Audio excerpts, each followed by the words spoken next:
राधे राधे। आप सभी को मोक्षदा एकादशी की बहुत बहुत शुभकामनाएं।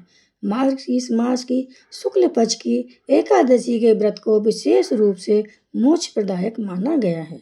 महाभारत युद्ध के दौरान भगवान कृष्ण ने अर्जुन को गीता का उपदेश इस दिन और इस तिथि को दिया था।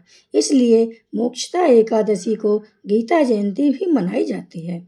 आज के दिन भगवान कृष्ण की दामोदर रूप की पूजा की जाती है।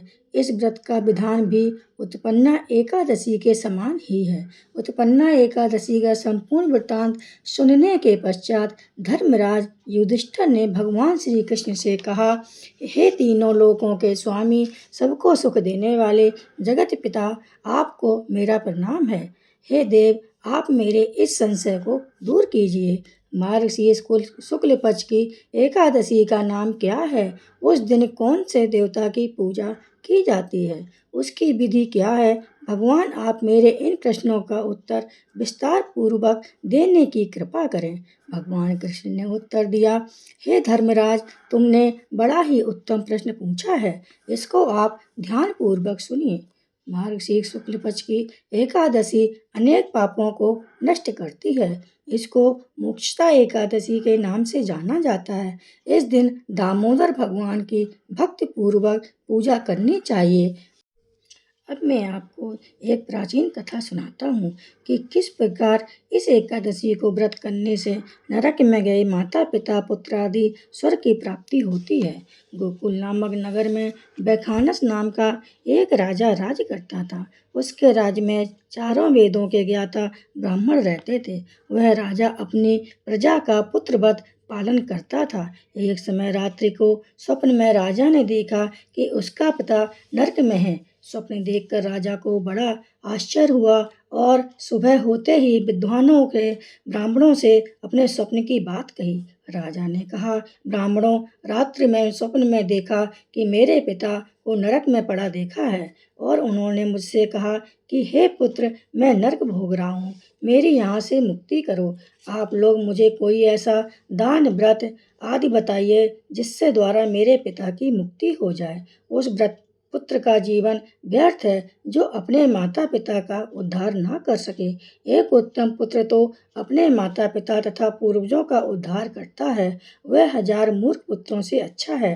राजा के ऐसे वचन सुनकर ब्राह्मण कहने लगे, हे राजन, यहाँ समीप में भूत भविष्य वर्तमान के ज्ञाता पर्वत ऋषि का आश्रम है। आपके प्रश्नों का उत्तर भली भांति वहाँ मिलेगा। ऐसा सुनकर राजा पर्वत मुनि के आश्रम में गए। उस आश्रम में उन्होंने शांत चित्त योगी और मुनि तपस्या कर रहे थे। उसी जगह चारों वेदों के ज्ञाता साक्षात ब्रह्मा के समान पर्वत मुनि बैठे थे। राजा ने वहां जाकर उनको साष्टांग प्रणाम किया। पर्वत मुनि ने राजा से उसके आने का प्रयोजन पूछा। राजा ने कहा, हे महाराज, आपकी कृपा से मेरे राज्य में सब कुशल है, परंतु अकस्मात विघ्न आ गया है जिससे मेरे हृदय में अत्यंत पीड़ा हो रही है। यह सुनकर पर्वत मुनि ने एक क्षण के लिए आंखें बंद की और भूत भविष्य के बारे में देखने लगे। फिर बोले, हे राजन, मैंने अपने योग बल से तुम्हारे पिता के सब कुकर्मों को जान लिया है। उन्होंने पूर्व जन्म में अपनी सौत के कहने से अपनी दूसरी कामातुर पत्नी को ऋतुदान मांगने पर भी नहीं दिया था। उसी पाप के फल से तुम्हारे पिता को नरक भोगना पड़ रहा है। तब राजा बोला, हे महात्मन, मेरे पिता का उद्धार किस निमित्त कोई उपाय बताइए। पर्वत मुनि बोले, हे राजन, मार्गशीर्ष शुक्ला एकादशी को उपवास करके उसके पुण्य को अपने पिता को संकल्प कर देना। उस एकादशी के पुण्य के प्रभाव से अवश्य ही आपके पिता की मुक्ति होगी। मुनि के वचन को सुनकर राजा अपने महल में वापस आ गया और कुटुंब सहित इस मोक्षदा एकादशी का व्रत किया। फिर उस उपवास के पुण्य को राजा ने अपने पिता को अर्पण कर दिया। उस पुण्य के प्रभाव से राजा के पिता को नरक से मुक्ति मिली, वह स्वर्ग को चले गए। मार्गशीर्ष मास के शुक्ल पक्ष की मोक्षदा एकादशी व्रत करने वाले के समस्त पाप नष्ट हो जाते हैं और अंत में उसको स्वर्ग लोक की प्राप्ति होती है। इस व्रत के मोक्ष से बढ़कर कोई मोक्ष देने वाला व्रत नहीं है। अतः सभी लोगों को मोक्षदा एकादशी का व्रत करना चाहिए ताकि अगर कोई उनका पितर अगर नर्क में हो तो वह स्वर्ग लोक को चले जाएं।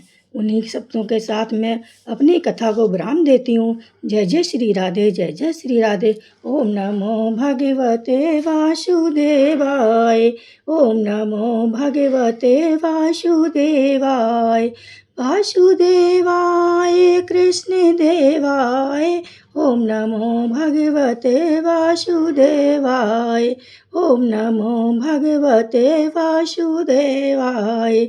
जय जय श्री राधे, जय जय श्री राधे, राधे राधे।